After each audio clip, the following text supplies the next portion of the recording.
Hello, today is Monday, February the 25th. Welcome to this week's edition of Updates. Looking at the schedule this week and last week, it's been very busy. You can tell that midterms are right around the corner, so grab your cup of coffee and I'll help you get ready for the week. I'd like to start with our new podcast. The Path Less Taken is available on Apple Podcasts, Google Play, SoundCloud, so you can download it on your preferred podcast provider. This week's guest is Mikhail Bose.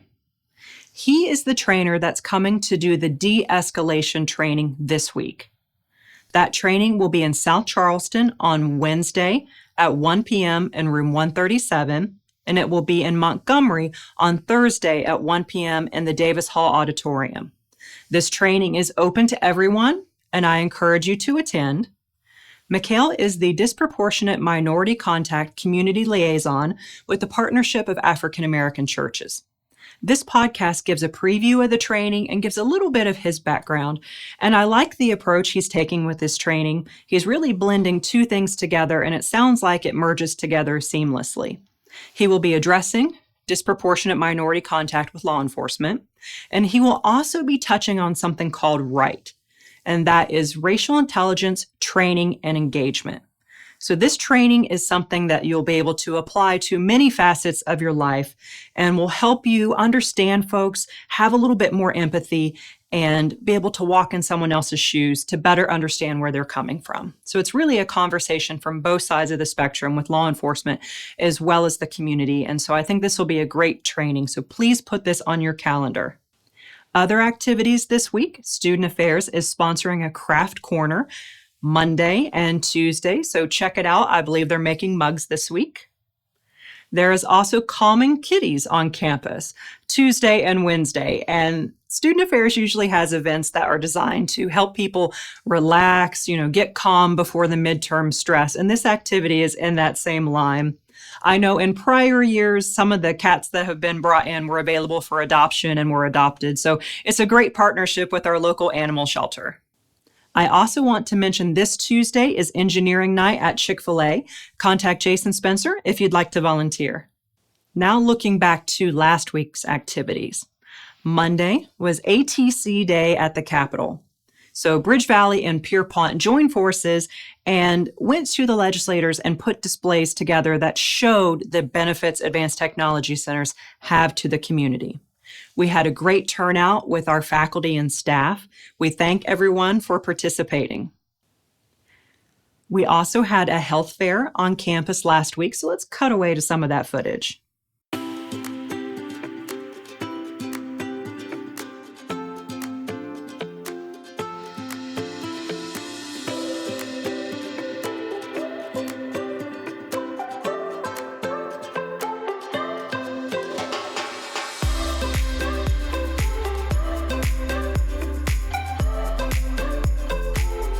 Thanks, Michelle. Hi, I'm Amber, and I'm here at the health fair with Carla. Hey, Carla, will you tell us a little bit about what's going on here today?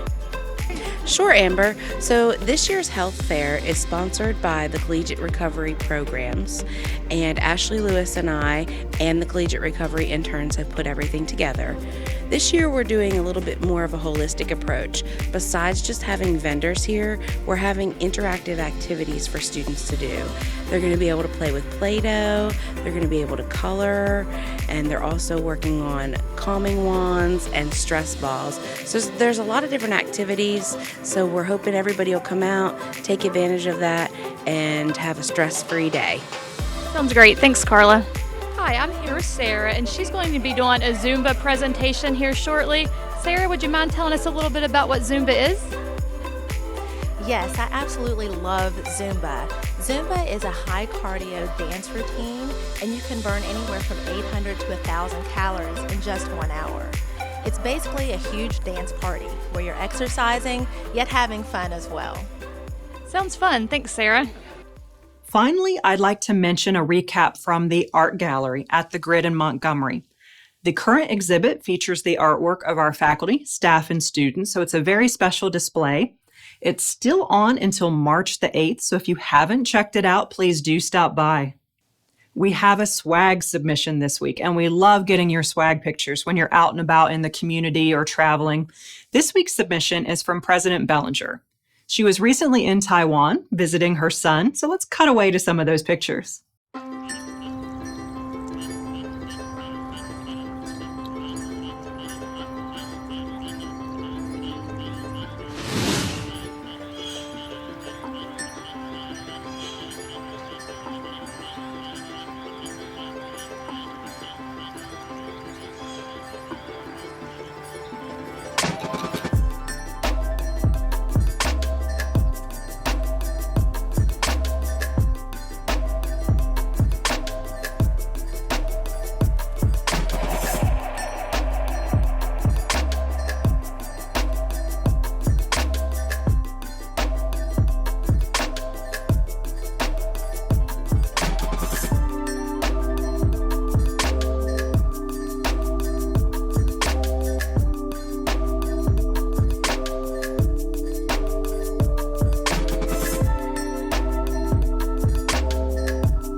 If you'd like us to include your swag submission, please send it to michelle.bissell@bridgevalley.edu. I'd like to close this week with a quick look at some of the legislative activity. Senate Bill 1, the Free Community and Technical College Bill, more commonly known as, has been taken up in the House Education Committee and was passed there and is now in the House Finance Committee. It's not on their agenda yet, but if they take it up and pass it, it will go to the House floor for a vote. And if the House votes on it and passes it, it'll go to the governor. So it's entering the final stages, but there's not much time left. So we'll keep a close eye on Senate Bill 1. Another bill that's getting a lot of attention in the media is House Bill 2519, more commonly known as the Campus Carry Act. Many of you have submitted privately some concerns about this legislation. I'd like to remind you that you can personally go to your legislator, call them, email them, and let them know your feelings if you have strong feelings about this legislation. It is currently on a first reading in the House, and if it follows the typical pattern, it will be on a second reading tomorrow. And the second reading is usually when there are amendments or changes to the bill. So it's very quickly moving through the House, and then it would have to go over to the Senate. So you do have a time window to contact your local legislator if you would like to share any comments about this bill. We're also watching House Bills 2004 and 2363. They have both been referred to the Senate, but the Senate Education Committee has not taken them up yet. There's still time for it to be addressed in this session, but time is very quickly running out. So I will keep you up to date if either of one of those makes any forward traction. Thank you for tuning in to this week's episode.